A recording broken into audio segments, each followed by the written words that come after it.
good morning. This is actually a model of the eyeball and the orbits. Okay, you can see here the structure of the eyeball comprised of the superior tarsus here. This is the inferior tarsus. You have the lateral palpebral ligament and also the medial palpebral ligament. And then you have the lacrimal caruncle, which this is the semilunar conjunctival fold. And then you have the lacrimal punctum over there, superior and inferior lacrimal punctum over the lacrimal papilla here. Okay, and then this is a space where you should have the lacrimal lake, and this is superior canaliculi and inferior canaliculus, which is connecting this lacrimal the flow of the lacrimal fluids, and it's going to be drained into the lacrimal sac, into the lacrimal duct over there.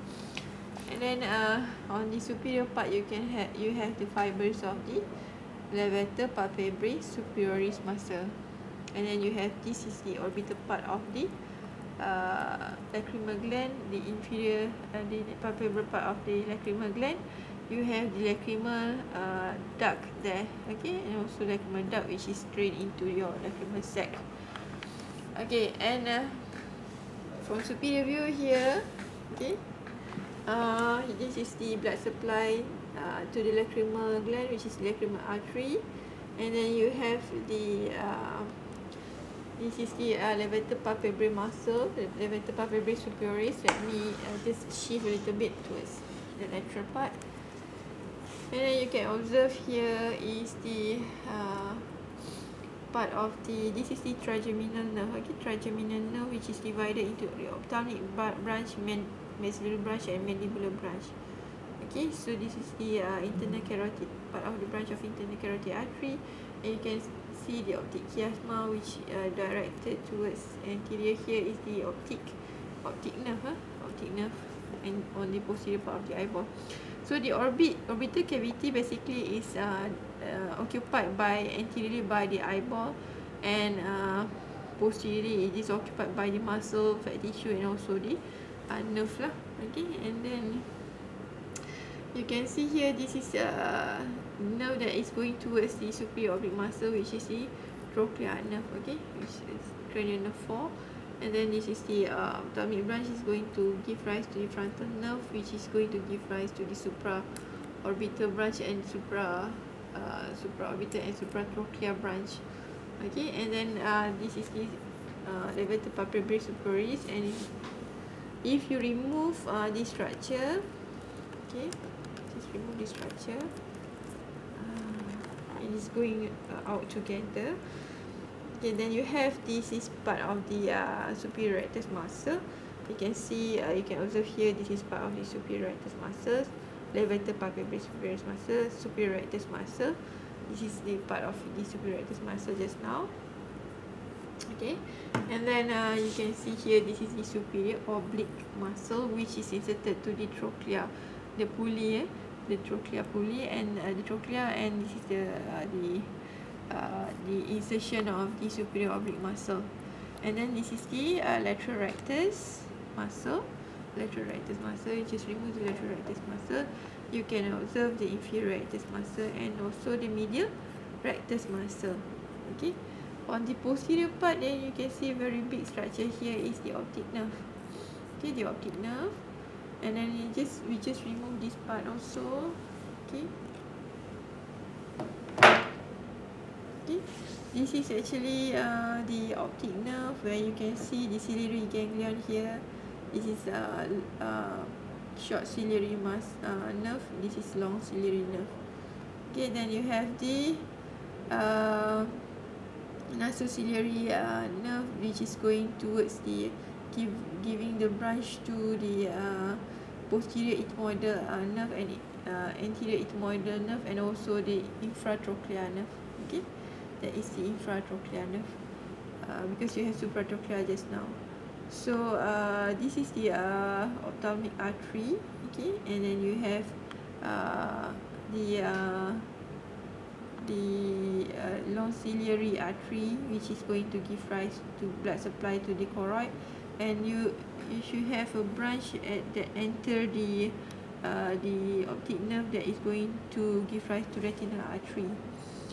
And then this is actually part of the maxillary nerve branch. This is different, it's not included in the eyeball. But this is the orbits. Basically, if you look into the orbits, you have the lateral wall here, right? This is the lateral wall of the orbits. This is the zygomatic bone, which is very thick, and this is going to form the lateral wall, and this is the inferior wall, which is also part of the zygomatic bone.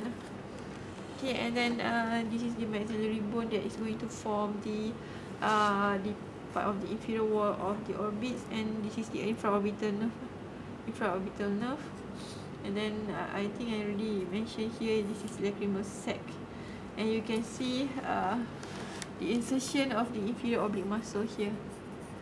Okay, inferior oblique muscle, but this eyeball cannot be removed, but we just open the eyeball. You can see 3 layers, which is made out of the sclera, the opaque sclera, and you have this is known as the let's say you have the cornea anteriorly. This is the sclera. You have the cornea anteriorly, and this is the corneoscleral junction. Okay, and then you have the iris and the pupil opening. You just open this sclera. You have the middle layer of the choroid layer. Okay, choroid layer, which is the vascular layer of the eyeball, and which continues with the ciliary body, which can be seen from the choroid. Is continuous with the ciliary body, and you have ciliary process. This is part of the zonular fibers. And this is the iris. Okay, the iris, and this is the opening of the pupil. Okay, and then you can see the internal part, which is made up of the retina, the visual part and non-visual part, which is divided by the ora serrata here. So this is the retina. This is the actually non-visual part, but related with the choroid layer. The anterior part of the choroid layer is the ciliary body and the ciliary process together with the iris. Okay, and then you have the on the posterior, you have this. You just open. This is the lens. Okay, this is the lens. This is the anterior chamber, and between the iris and the lens is posterior chamber. Just open here. Just open. Remove. You can see this is the lens, and lens is actually attached to the zonular fibers. Okay, it's attached to the zonular fibers and to ciliary body, and you have the vitreous humor posterior to the lens. Okay, and then you can see here, if you combine this, okay, just remove this, you can see, can boleh nampak ke, this is the optic disc. This is the optic disc, and on the lateral to the optic disc, you can see the fovea, the macula lutea. Okay, and you have the fovea centralis in the middle. Okay, these are the blood supply of the retina, where you have the superior and inferior branches. Okay, this is the superior nasal branches, inferior nasal branches, superior nasal retinal artery, inferior nasal retina, and you have here is the superior temporal and inferior temporal retinal artery. So that is the branch of the retinal artery. Basically, if you combine back, then you can see this is the iris. Okay, I think that's all. Thank you.